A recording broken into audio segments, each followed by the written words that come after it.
ડેડિયાપાડાના ધારાસભ્ય ચૈતર વસાવા છેલ્લા કેટલાય સમયથી જેલમાં છે। આપણે અત્યાર સુધી જોતા આવ્યા છે કે ચૈતર વસાવા કેસને લઈને ક્યાંક ને ક્યાંક આમ આદમી પાર્ટીના નેતાઓ અને ચૈતર વસાવાના સમર્થકો છે તો અવારનવાર મેદાન આવતા હોય છે। ત્યારે આજે ચૈતર વસાવા કેસને લઈને કોર્ટમાં સુનાવણી છે। વિગતે ચર્ચા કરીએ સમગ્ર વિષયની। નમસ્કાર, હું હંસિની અને તમે જોઈ રહ્યા છો નિર્ભય ન્યૂઝ। ડેડિયાપાડાના ધારાસભ્ય ચૈતર વસાવા અને ભારતીય જનતા પાર્ટીના નેતા સંજય વસાવા વચ્ચે એક મીટિંગની અંદર જોરદાર બબાલ થઈ હતી। મામલો પોલીસ સ્ટેશન સુધી પહોંચ્યો હતો અને અંતે ચૈતર વસાવાની ધરપકડ કરવામાં આવી હતી। એ બાદ આપણે જોયું હતું કે ચૈતર વસાવાના સમર્થકો છે એ લોકો મેદાન આવ્યા હતા અને ખાસ કરીને આમ આદમી પાર્ટીના જેટલા પણ નેતાઓ છે એ દરેક લોકો દ્વારા ડેડિયાપાડાની અંદર સભાઓ પણ કરવામાં આવી હતી।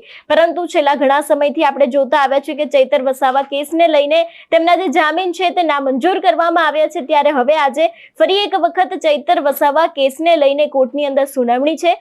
જોવાનું રહેશે કે કોર્ટ દ્વારા શું અવલોકન કરવામાં આવે છે।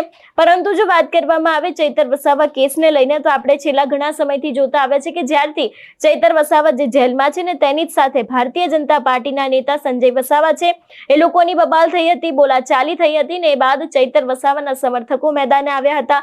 ક્યાંક ને ક્યાંક જે તે સમયે તેમની ધરપકડ કરવામાં આવી હતી એ સમયે પોલીસની ગાડીનો પણ ઘેરાવ કરવામાં આવ્યો હતો। પોલીસ સાથે બબાલના દ્રશ્યો થયા હતા। ચૈતર વસાવાના બંને પત્ની છે એ લોકો પણ મેદાને આવ્યા હતા। આપણે જોતા આવ્યા છે કે ચૈતર વસાવાના બંને પત્ની છે અવારનવાર ચૈતર વસાવા જે જેલમાંથી સંદેશો મોકલતા હોય છે એ સંદેશાને લઈને પણ હંમેશા વાત કરતા હોય છે। ત્યારે હવે ફરી એક વખત ડેડિયાપાડાના ધારાસભ્ય ચૈતર વસાવા છે એમને જ લઈને આજે કોર્ટની અંદર સુનાવણી હાથ ધરવામાં આવવાની છે। જોવાનું રહેશે કે કોર્ટ દ્વારા શું અવલોકન કરવામાં આવે છે અને ખાસ કરીને જો વાત કરવામાં આવે ચૈતર વસાવાના સમર્થકો વિશેની તો અત્યારે હાલ તે લોકોમાં પણ ભારે રોષ જોવા મળી રહ્યો છે। આપણે અંતે જોયું હતું કે જે આમ આદમી પાર્ટીના જે પ્રમુખ છે નર્મદાના પિયુષ પટેલ એમના દ્વારા સીધા જ સવાલો છે તે ઉભા કરવામાં આવ્યા હતા કે જો કદાચ દેવાત ખવડ જે લોક સાહિત્યકાર છે, લોક ડાયરાના કલાકાર છે એમને 48 કલાકની અંદર જામીન મળી જાય છે તો પછી ચૈતર વસાવા છેલ્લા કેટલાય સમયથી જેલમાં છે તેમને શા માટે થઈને જામીન નથી મળતા તેવા પણ સવાલોની સાથે ક્યાંક ને ક્યાંક આમ આદમી પાર્ટી મેદાને આવ્યા હતી। એ બાદ આપણે જોયું હતું કે વિસાવદરના ધારાસભ્ય ગોપાલ ઇટાલિયા છે એમના દ્વારા પણ પોતાના સોશિયલ મીડિયામાં પોસ્ટ કરવામાં આવી છે કે થોડાક જ સમયની અંદર ચૈતર વસાવા હવે જેલની બહાર આવવાના છે અને ખાસ કરીને ક્યાંક એવું પણ કહેવામાં આવ્યું હતું કે ચૈતર વસાવા આપણા બધાની વચ્ચે થોડાક જ સમયમાં હાજર થવાના છે। એટલે એક તરફ આમ આદમી પાર્ટી છે તે અત્યારે હાલ ચૈતર વસાવાને લઈને ક્યાંક ને ક્યાંક તે જેલની બહાર આવે તેવા પૂરતા પ્રયત્નો કરી રહી છે।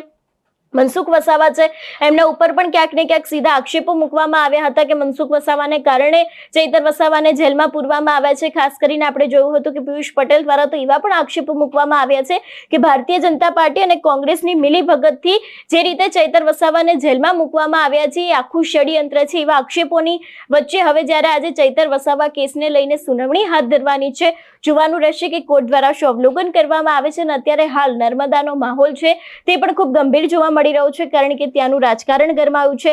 મનસુખ વસાવા જે ભરૂચના સાંસદ છે એમના દ્વારા ચૈતર વસાવાને લઈને જે નિવેદનો આપવામાં આવ્યા હતા એ જ નિવેદનનો વળતો પ્રહાર ક્યાંક હવે આમ આદમી પાર્ટી કરી રહી છે।